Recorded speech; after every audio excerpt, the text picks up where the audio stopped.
All right, welcome, Facebook world or YouTube, wherever you're watching this. Doesn't really matter. We're just excited that you're taking time to do it.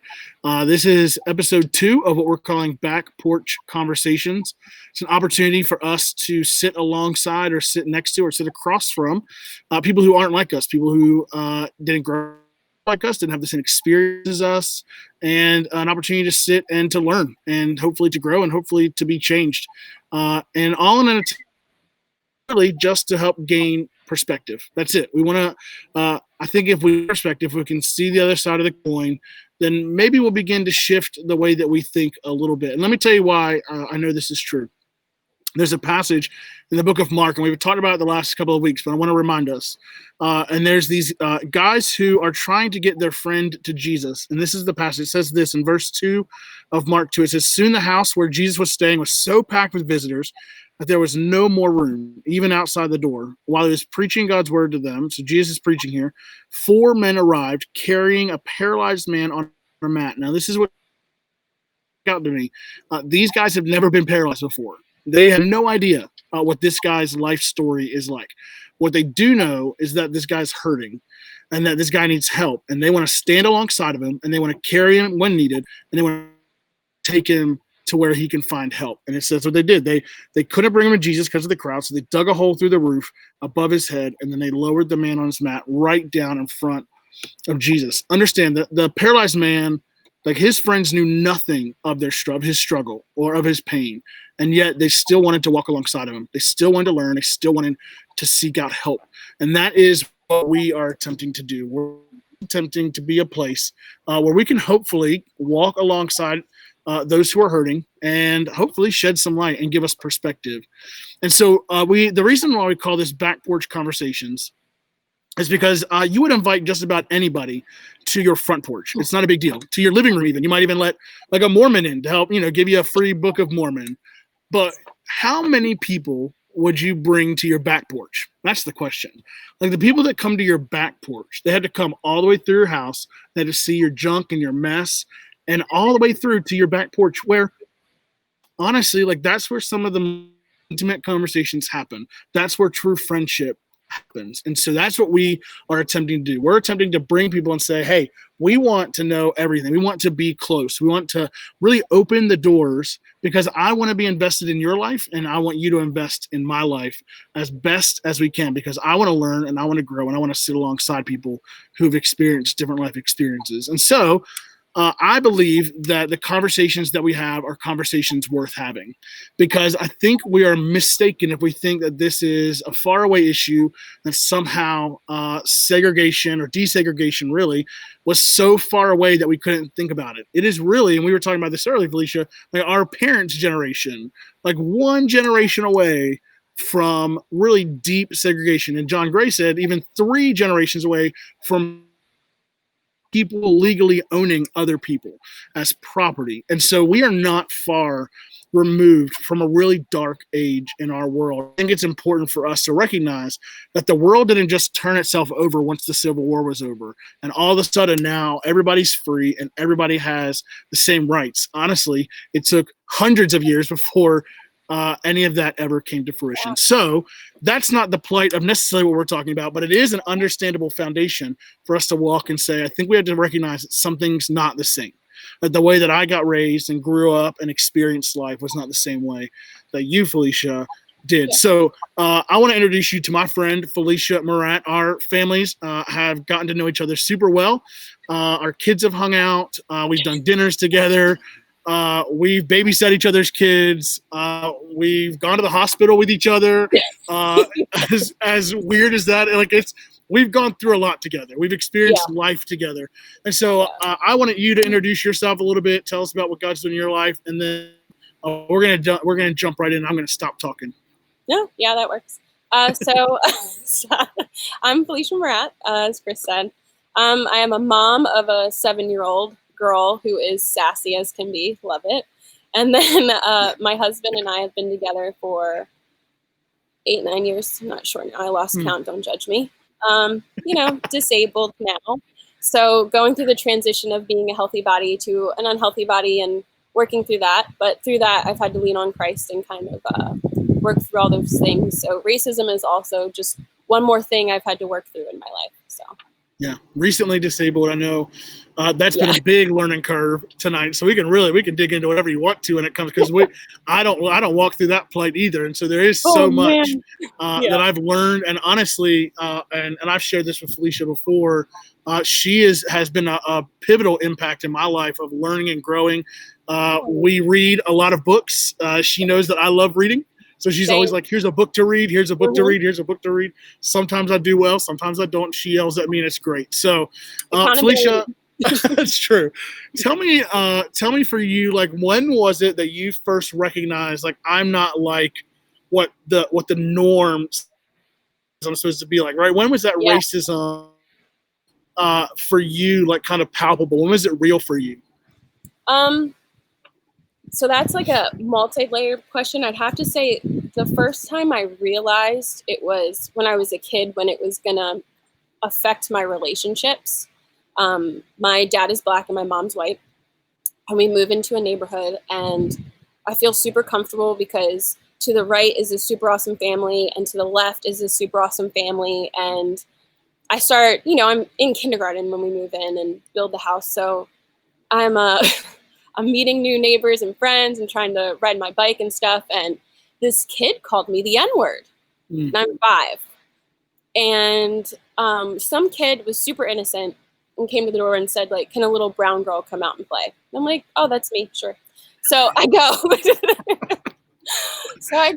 And we're hanging out, group of kids comes over and I'm thinking, oh, hi, we're new to the neighborhood. Hello. Nice to meet you. And the conversation quickly goes to, why are you here? More people like you here. I remember thinking, well, what does that mean? Like, I'm so little. And he called me the N-word. And actually, the kid I was with really described the hate in the conversation. He actually understood it more than I did. And I remember thinking, I can't go home and tell my parents because we just moved into this super awesome neighborhood and I'm going to ruin it. And I don't even know if I've told my mom that story to this day. She would probably be like, that's why she never played with that kid. But but I literally avoided this family until I left the house. Like, no lie, you would never catch us alone ever again. Just because I didn't know it was going to happen. But that was probably the first time I realized, this really impacts my everyday. So yeah. Well, how does it affect you, though? I mean, on the other side of this, like, as you've matured and grown, I'm sure it's become at a lot of points, unfortunately, like, more overt from a lot of people. And sometimes, as we talked about, like, it can be even a little bit more covert, just in the way that things are kind of slighted, or like that conversation happens. So what are some ways, like, that you've seen, as you talk about those layers, like, what are some ways that you've seen that affect you, the way that you're able to live, those kind of things over the years? Yeah, well, I'd have to say the first time racism really affected me, I don't even remember because I was in the womb. So my biological mom is white, but she didn't raise me. But she got so much backlash from her family for having a mixed child.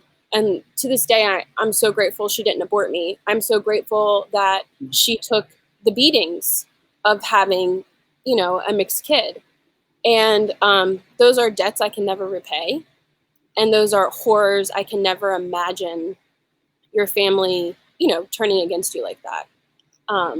So yeah, that's probably the first time I guess it would affect me that I know of. Because I think this sin affects all of us without us knowing. So yeah, that would probably be the first time that I don't know of. I'd have to say probably the time I realized my skin was a weapon. My dad's a cop, so grew up. I don't want to say, strict. We'll go strict. Grew up in a strict house. Let's be honest, okay? If you're a cop, you know. When he went through police academy, we all jumped in and all lined up and yelled and screamed like we were going to police academy. And that's where I learned how to, honestly, how he had the conversation with me of how to behave when you're pulled over. It became a game because, that's kind of how he, thank goodness, brought it to our attention. But yeah, at that point I realized, this is something bigger than I realized. And even, I don't know if my dad can even protect me all the time from it. He's preparing me to protect myself. And that was a pivotal moment of, oh crap, this is going to happen to me at some point, Yeah. I'd have to say, layering on top of that weapon was, me, I'm super, super sweet. If you ever heard of me yelling at anyone, they've really pushed me. Probably. Yeah, you shouldn't be around. Yeah, you shouldn't be around. Yeah. Yes. I was 16 and I was at the 4th of July parade in Bel Air with my boyfriend at the time in high school. Like where you go with your friends. And I was with my family too, and like my neighbors. We all went to the 4th of July together. This was just something we did. We drove into like the little downtown Main Street. And we're standing on the corner. And of course, we're in red, white, and blue because it's 4th of July. And a cop comes up and starts talking to us. We don't think much of it. I mean, cops talking to us isn't weird for me because it's just, a normal Friday night at my house. But right. So they're talking to us, and before we know it, there's 3 or 4 police cars, 10, 15 cops screaming, pushing, shoving. I mean, it went 0 to 60 so fast. And I remember being so scared, especially since I told him at the time, it's fine, we can go. We're not going to go into any trouble or run into any trouble at this parade. And, why did they stop us and do all that and say we were gang members? Because we were wearing red and blue, which was Bloods and Crips, which could have been another gang fight, I guess. And they thought we were going to start it. And I was just like, okay. At that moment, a lot changed for me. That was a big day. I knew I needed to find the answer in the Bible, but I knew I needed to find an answer because I could see people suffering. And that's probably when a ton of my research really started. So for you, I mean, you got to think about now, here you are in high school, and you have to consider the clothing that you wear, where you go to hang out, who you're hanging out with.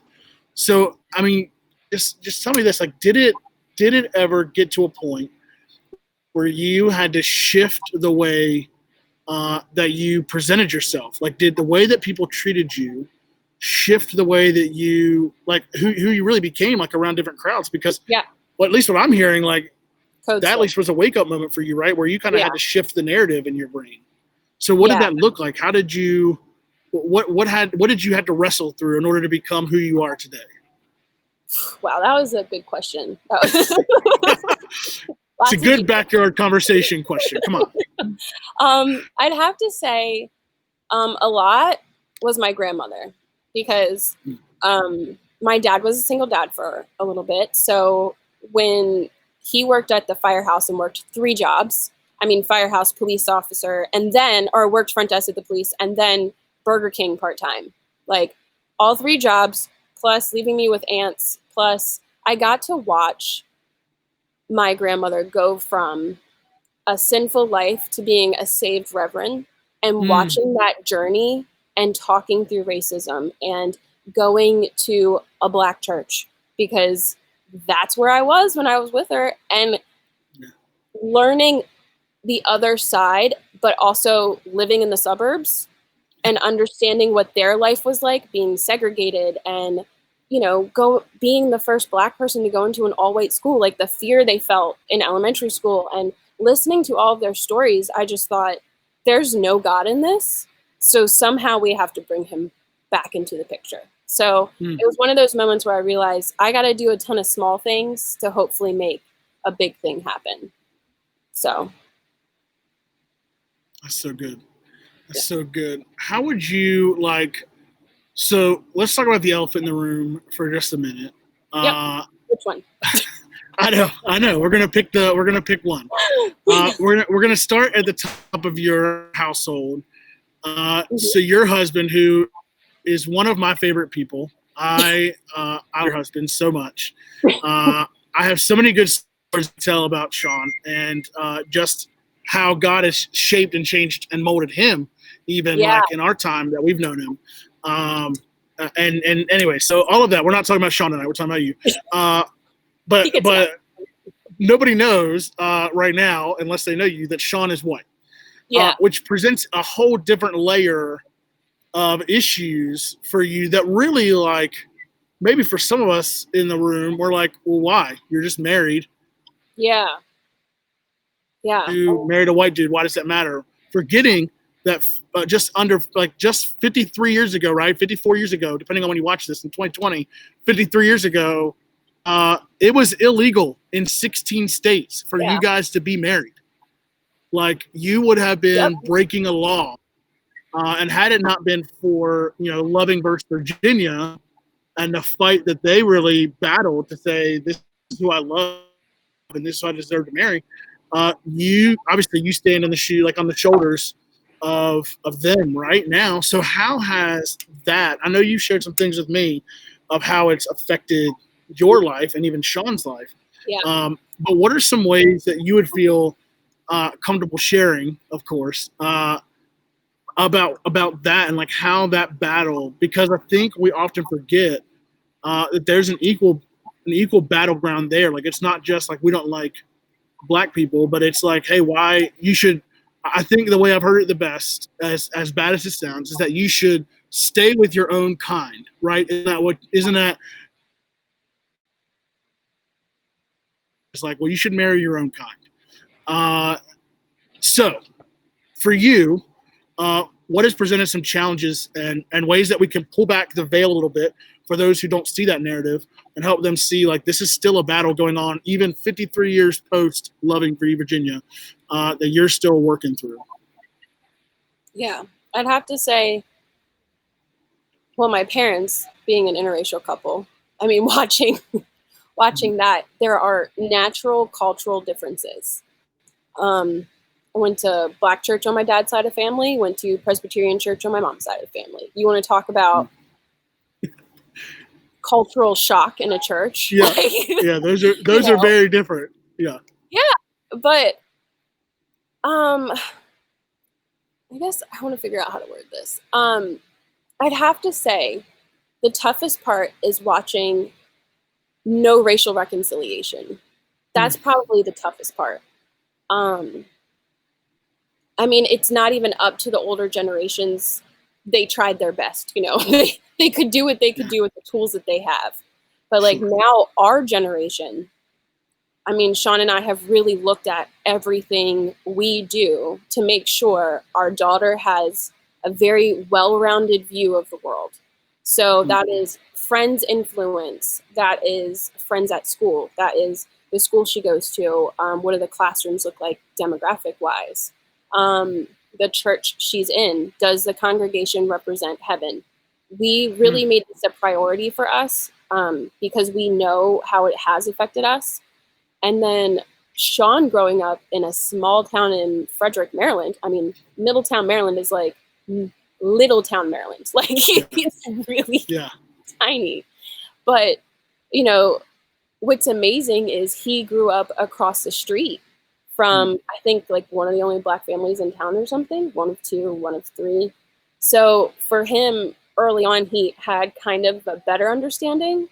So that definitely helps in our marriage a ton because, I mean, especially after George Floyd, I mean, most shootings or most anything that's done publicly, I get a lot of phone calls. I mean, just from Bridgewater groups or friends or people that need support. I don't mind at all. I always welcome it because I never want anybody to feel like they're questioning something and they can't find the answer. Like, no, let's talk about it and find the answer. And I'm usually pretty tired, it is emotionally draining sometimes, of course. But I have the privilege of having the self-control to put my anger and my sadness aside to have these conversations. But when I'm done, I'm so lucky to have a husband who understands what I've just done and holds me while I cry and prays with me. And we come, back down and understand that we just had a ton of tough conversations, but hopefully good comes from it, you know? Especially after George Floyd. I think I text you. I didn't even get to rest for like, what was it, 10 days or something crazy. Yeah, like I rough. talked to 33 people, and that's not even the ones I told friends, yeah, sure, I'll talk to so-and-so, I don't mind. That was just personal people I knew. That's a lot. Like, you know, but I don't mind it at all. But it definitely affects us differently, because we know we have to get to a point where race isn't a deciding factor in anything, because that's not how God's kingdom works. And so we got to be different. I love you said two things. I'm gonna try to remember them both. Well, no, I do. One of them was, I think everybody. Oh wait, you cut out. You from said, tonight. I think the line you just dropped. What did you say? It said everybody. Not audio again. You're good. I think if everybody walks away with one thing tonight, I think this is what you just said is so. You said, and anybody who's a church going person, right? If your church doesn't look like heaven, you have some work to do. And I'm not telling you to leave that church. I'm not saying like if your church doesn't look like heaven, leave. If your church doesn't look like heaven, then we had to change the narrative. And I think Lecrae said it in one of his, either Lecrae, one of those guys in the 116, that 11 o'clock on Sunday is still one of the most segregated times. Amen. In all of our country. Amen. And I'm thankful for so many churches that are striving for unity. And I'm gonna shy away from the D word tonight, and because I think that just get shade out there, like we want a diverse staff or a diverse church or whatever. And I'm like, no, we need a unified church. Like, Amen. Diversity is fine. You want to claim your website, great. But at the end of the day, is your church unified in the same mission, vision, and purpose? And by that I mean Micah 6:8, right? Are we seeking justice? Are we doing mercy? Are we loving? Are we walking humbly? Is your church unified in that? So I think that's super important. I would also say that you are hands down, whether I watch you on Facebook or talk to you in person, one of the best communicators of people who are just stupid. And it doesn't matter how silly their comments are, you show such grace in that. And I'm thankful. We need more people like you. I have to take minutes off of Facebook when things like this happen because they're just really idiots out there that I have to breathe. If you're watching this tonight, you're the idiot. I still love you. I still love you. I talked to Felicia first. Yeah. That's really good. And you also mentioned your daughter, who equally is going to grow up with biracial parents and have that same challenge. And she obviously is biracial as well. And we were talking like before this, like our daughters went to school together while we were living in Maryland. But we had very different experiences. Yeah. And again, we're not going to say where we went, or we're not going to mention names. Nope. But tell me a little bit, like, and again, we don't have to get too deep into this, but I think it's important just to recognize, like, even in our children's generation, there's work to be done still. Oh, there's already damage that has been done. We're undoing. Yeah. Go ahead and lean into that for a second. Yeah. I'd have to say, well, first, let's mention Zoe looks white as snow. She came out looking exactly like her father. I don't even understand it, but she does not look like not even facial features. She does nothing. Stop trying to make me feel better. I've accepted it. But I'd have to say, on that note, it's hard for me. Sometimes, like, we talk, like, I'm going to talk to Aiden. I'm like, oh my gosh, I know I have to talk to Zoe. It's different for me. And also I have this privilege, because it is a privilege now that I get to teach my daughter about racism. The world taught me, but I get to teach her. And so that's a privilege I'm recognizing, but also understanding how to teach her to have a passion about something that doesn't, affect, that she doesn't understand the everyday effect, has been sometimes challenging, but God shows me her heart constantly, and she's on track, and I'm so shocked at her age, because she came home and told me this story one day that her friend at school, her very best friend at school, like, when these two girls are together, please leave them alone. Like, they're just together, her very best friend. And she wears braids, and I guess she took them out like we all should and do. And she just had her natural hair. And this is always an issue. And the kids were saying it smelled funny because of the oils. She looked funny. It was dirty. What other things did she say? You know, the typical. I mean, they're all things we've heard a million times. I don't need to go down the list. But so she said, you know, Mom, I was so sad and I couldn't handle it that at the playground I had to talk to him later because I couldn't keep going. I'm like, okay, what did you say? And she goes, you know, I said, would God want you to talk to her that way? And she's like, and that's all I could think of. And I'm like, but that's all you needed. You know, that's all, you didn't need to go any further than that.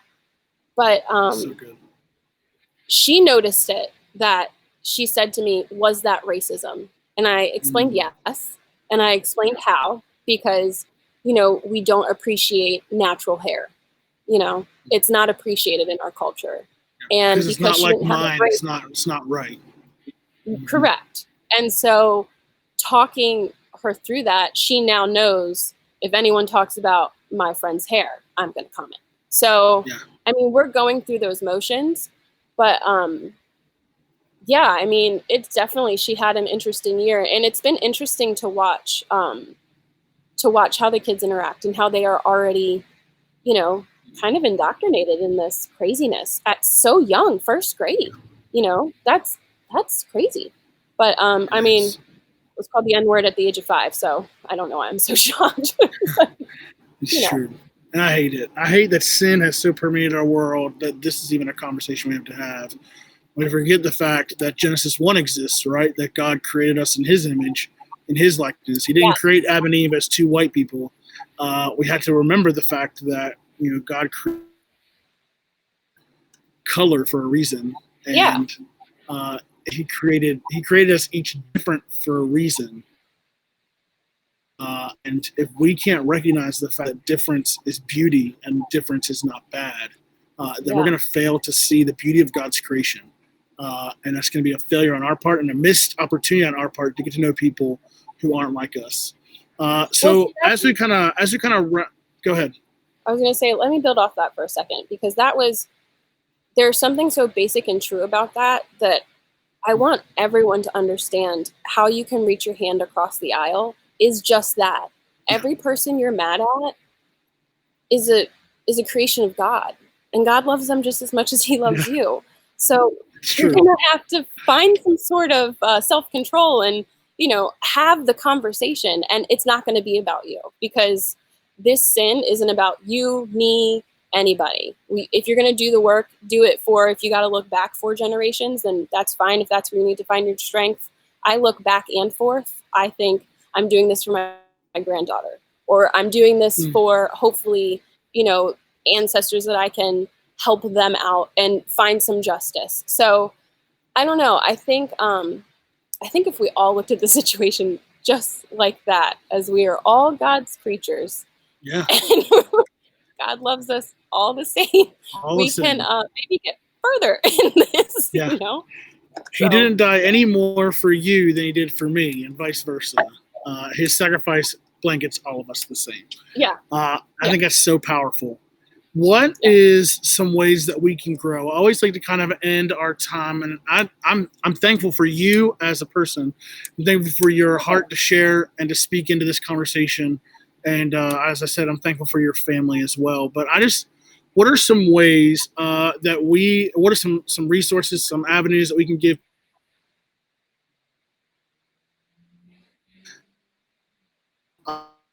off the top?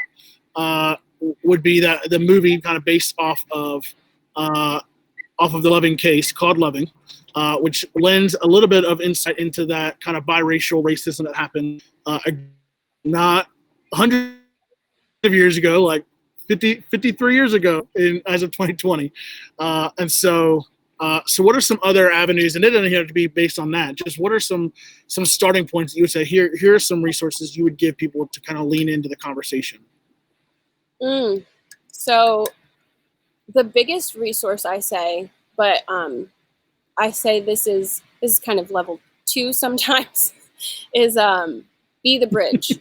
If you're just starting, Be the Bridge Facebook group is a great place to start. You have to sit and kind of be quiet for a couple months and just read, which is super helpful. But their resources are phenomenal and out of this world. I can't even, they've made groups so easy for me just to run and to do, and the resources are there, and any books you need, they have a book list. I mean, they don't just cover Blacks, they cover all people of color. So it's such a nice place to go and get information, and it's Christian. What Latasha Morrison is amazing, absolutely amazing. If you think I'm nice, no, like she takes the cake for everybody. But yeah, I'd have to say that is a great resource. The work's pretty much done for you. Especially if you're at church and you don't know where to start, it's a great place. But yeah, I'd have to say the best place to start is to listen, because if you're just starting, like I always say a Saul to Paul moment, and people think I mean like 3 days of praying and all of a sudden you're blind and now you can see. Like, no. Let's not forget Saul took 12 years before he, really went out. So, or Paul, sorry, when Saul goes to Paul. But though I really think that's pivotal. And if you read that story and you really put it towards changing your ways, I think there's a lot in there, little pieces that we can really relate to ourselves today. And making sure, I mean, the first thing he does, what does he do? He goes and sits with disciples. So empathy. So, and that's listening to understand, not listening to reply. Wow, and I see a lot of listening to reply and not understand. And that's both sides, because for me, there's plenty of times where I don't want to be told I don't seem like a Black person, or you're not Black to me. Like, that's not a compliment. That's a really terrible insult. Please don't ever say, like, that's what I want to say inside. Yeah. But you just, okay, why do you feel that way? It takes a lot, and this isn't easy work, but Jesus already told us it wasn't easy. So I always imagine myself when I'm sad and upset and complaining and crying because something happened to me today that shouldn't have. Like I told you earlier, when my kid got spit on in my own neighborhood for being a mixed race kid, like that sucked. But when I think of myself praying to Jesus, I imagine him like totally covered in blood from the cross. And then I remember to be quiet and just handle my bad conversation, like it's not that bad on the grand scheme of things. So yeah, that kind of puts it in perspective for me, but this isn't easy work. It's not fun work. No. Jesus didn't come to, so you could love your mother more, your dad more. I mean, he says that. Yeah. So if you have to, I mean, like we're seeing with youth kids right now, they're really going in with their parents, and it's sad that they have to do that. Sometimes I feel a little bit of responsibility in our generation, like, wow, we have a lot of work to do and we really have to get to it, because we need to protect, Matthew 18, the millstone. We need to protect that next generation, because, I mean, I have a millstone literally hung up by my, like, when it comes to the kids, I don't play around, you know that. But, yeah, I mean, I feel the weight of that millstone. I really do.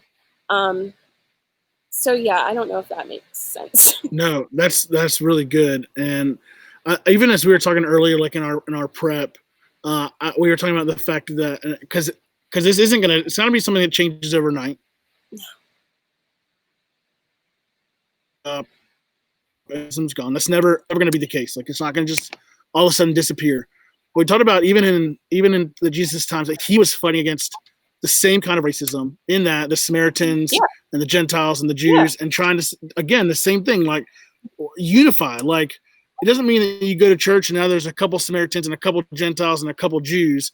Like, are we all fighting for the same purpose? You know what I mean? Like, are we unified in Christ? So, anyway, you can tell I have a little disdain for the diversity word because I think it's abused, and that's fine. I can agree with you on that. Yeah. It is, because it's almost used as a Band-Aid to the problem. Mm-hmm. Like, if I look this way, but, you know, if you have discernment, or, you know, when I do notice it, I definitely, you know, they'll meet Jesus one day. So your best thing to do is to pray and, you know, hope for a heart change.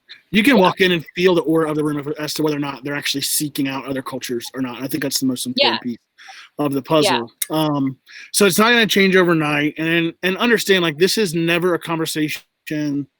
At least from what we do, it's never a conversation about politics. It's never a conversation about who to vote for, anything else like that. This is a general, like, human life issue. We have got to get to a place where we see each other as equal.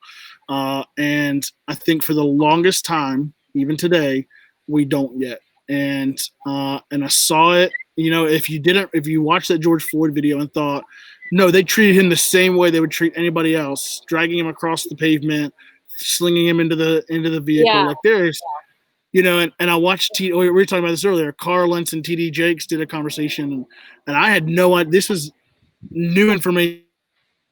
Charleston shoot to get food, putting him in prison. I'm like, how? This is not equal treatment. Like, so I just want us to make, and he had just killed 8 people, not forged a $20 bill. And so I just want to make sure, like, we're seeing this is a problem that we get to the opportunity and the privilege to be on the front lines of having conversations about. And I hope and pray that God uses us and our children and our children's children to see the world changed. So, Felicia, thank you so much. I do want to mention one other resource I was telling you I watched today. I put it on my Facebook wall on Monday by a guy named Baratunde Thurston, who is hilarious. He talks about his name and all that. Anyways, but he has a really good conversation on how to deconstruct racism via headlines. And he says that we had to change the action, change the story, and in that we'll change the system. And so I want to encourage you guys. It's like 16 minutes long. It's worth the watch. It's on TED. Check that out. So thank you guys for tuning in. Felicia, thanks for sitting on your Can I share one more really important thing? I'm really sorry. When talking about kids and sharing, you know, the story of Black history, we have to make sure we don't start Black history with slavery. We need to make sure we start with Black history in the Bible. That's good. Because no one in the Bible is white. No offense. I'm sorry if that hurts your feelings. I'm not hurt. Just making sure. But that's good. I think that's super important. I mean, my daughter's already coloring in Jesus in all of her Sunday school notes. When Jesus comes home white, she's not happy. Like, she's in there like, let's be accurate, you know, because. But that's good. That's something really, really big that I think we miss. So yeah. I like that. You know, that's good. I'm sorry. No, you're good at kids ministry. I'm good at not that. So, but no. Anyways, hey, thanks so much, Felicia, for hopping on. Please, if you're tuning in, you're like, I super want to talk to Felicia. You can not blow up her messenger inbox, but you're welcome. Welcome to talk to her. I'm telling you, she is. She's really, really good at this conversation and dialogue. So lean in and learn. It's a humongous opportunity. So thanks for jumping on your back porch tonight. I'm on mine. Totally absolutely. If Corona wasn't here, we would be together. But no, we wouldn't. I'm in Georgia. You're in. I was going to say, with my pass out and cube schedule, probably not. Yeah, it's true. So, all right. Well, y'all have a great evening. Thanks again for tuning in. We will see you guys next week with a very fun guest from East Baltimore, and I can't wait for you guys to meet. I'm excited. And then a week after that, we've got a great friend of mine from Venezuela who's going to be sharing. And then we got to that, a great friend of mine from South Africa is going to be sharing. So we've got some really good people coming up. I'm really excited. So keep tuning in, keep learning, keep asking questions, and let's continue to see God restore our nation back to what he created it to be. Not our nation, Amen. Our world. Yes. It's bigger than that. Yeah. All right, y'all have a good night. I'm going to stop talking because the longer we go, the longer my filter goes off. See y'all later.